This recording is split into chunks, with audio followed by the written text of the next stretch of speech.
Hello foodies, welcome to any Indian foods. ఈరోజు special the best Hyderabadi mutton dum biryani. జనరల్గా ఈ generation వాళ్ళైతే ఏ బిర్యానీ అయినా ఈజీగా చేయగలుగుతారు. బట్ నేను ఈ వీడియోలో చూపించినట్టు చేస్తే వంట రాని వాళ్ళు కూడా ఈజీగా మటన్ దమ్ బిర్యానీ కుక్ చేయగలుగుతారు. ముందుగా దీనికోసం ఒక బౌల్లో 750 గ్రామ్స్ మటన్ని తీసుకోండి. అలాగే బిర్యానీ స్పైసెస్ని కూడా తీసుకోండి. చిన్న కట్ట కొత్తిమీర, చిన్న కట్ట పుదీనా తీసుకోండి. ఇప్పుడు ముందుగా తీసుకున్న మటన్లో కొత్తిమీర, పుదీనా, ఒక దాల్చిన చెక్క, 2 బిర్యానీ ఆకులు, 6-7 యాలకులు, 6-7 లవంగాలు, 2-3 అనాస పువ్వులు, 2-3 జాపత్రి, ఒక జాజికాయ, ఒక నల్ల యాలక, కొంచెం సాజీరా, 1 teaspoon salt, 2 teaspoon oil, 1 teaspoon ధనియా పౌడర్, 1 టీ స్పూన్ అల్లం వెల్లుల్లి పేస్ట్, 1 టీ స్పూన్ కారం, 1 టీ స్పూన్ పసుపు, 1 టీ స్పూన్ గరం మసాలా, కొద్దిగా నిమ్మరసం వేసి బాగా కలపండి. అందులోనే 2-3 మిర్చీలు కట్ చేసి వేసుకోండి. అందులోనే 1 కప్పు పెరుగు వేసి బాగా కలపండి. బాగా కలిపి పెట్టుకున్న మటన్ని ఒక 2 అవర్స్ ఫ్రిడ్జ్లో పెడితే బాగా మ్యారినేట్ అవుతుంది. అలాగే 1 గంట తర్వాత ఒక బౌల్లో రైస్ని తీసుకొని వాటర్ వేసి ఒక 1 అవర్ పాటు నానబెట్టుకోవాలి. ఇప్పుడు స్టవ్ మీద ఒక ప్యాన్ పెట్టుకొని అందులో ఆయిల్ వేసి సన్నగా తరిగిన ఆనియన్స్ని అందులో వేసి గోల్డెన్ బ్రౌన్ కలర్ వచ్చే వరకు వేయించుకోండి. ఆనియన్స్ గోల్డెన్ బ్రౌన్ కలర్ వచ్చాక వాటిని పక్కకు తీసుకొని పెట్టుకోండి.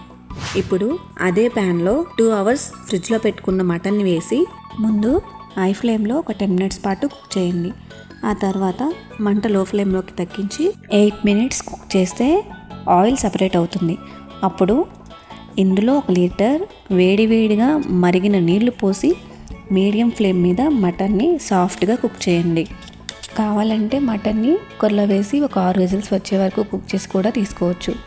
మటన్ 90% వరకు కుక్ చేసి పక్కన పెట్టుకోండి. ఇప్పుడు ఒక పాత్రని తీసుకొని అందులో 2 లీటర్ల వాటర్ని తీసుకొని ఒక అనాస పువ్వు, 4 లవంగాలు, అందులో 4-5 యాలకులు, 2 బిర్యానీ ఆకులు, ఒక నల్ల యాలక, ఒక జాపత్రి, ఒక దాల్చిన చెక్క, కొద్దిగా సహజీరా, కొంచెం కొత్తిమీర, కొంచెం పుదీనా, 1 టీ స్పూన్ అల్లం వెల్లుల్లి పేస్ట్, 2 పచ్చిమిర్చి వేసి 1 టీ స్పూన్ సాల్ట్ వేసి బాగా మరిగించండి. వాటర్ బాగా మరుగుతున్నప్పుడు మనం నానబెట్టుకున్న రైస్ని అందులో వేయండి. రైస్ 80% వరకు కుక్ అయ్యాక అడుగు మందంగా ఉండే ఒక పాత్రను తీసుకోండి. అందులో ముందుగా మనం కుక్ చేసుకున్న మటన్ని ఒక లేయర్లో వేయండి.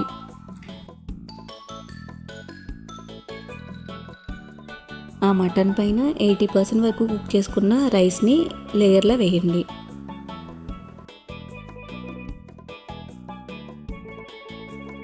లేయర్లో వేసుకున్న రైస్ పైన గరం మసాలాని స్ప్రింకిల్ చేయండి.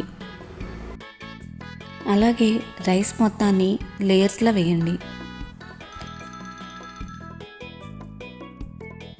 ఫైనల్గా 1 స్పూన్ నెయ్యి, గరం మసాలా, కొత్తిమీర, ఫ్రైడ్ ఆనియన్స్ వేసి ఒక 25 నిమిషాల పాటు లో ఫ్లేమ్లో దమ్ చేసుకోండి. ఇందులో ఫుడ్ కలర్ కూడా యాడ్ చేసుకోవచ్చు. 25 నిమిషాల తర్వాత స్టవ్ ఆఫ్ చేసి ఒక 20 నిమిషాల పాటు రెస్ట్ ఇస్తే the best Hyderabadi mutton dum biryani ready అయిపోతుంది. ఈ వీడియో మీకు నచ్చిందా? మీరు ఒకసారి మీ ఇంట్లో ట్రై చేసి ఎలా కుదిరిందో కామెంట్ చేసి చెప్పండి. నాకైతే చాలా బాగా కుదిరింది. టేస్ట్ అదిరిపోయింది. ఒకసారి మీరు కూడా ట్రై చేయండి. నచ్చితే లైక్ చేయండి, షేర్ చేయండి, సబ్స్క్రైబ్ చేసుకోవడం మాత్రం మర్చిపోకండి. Thank you.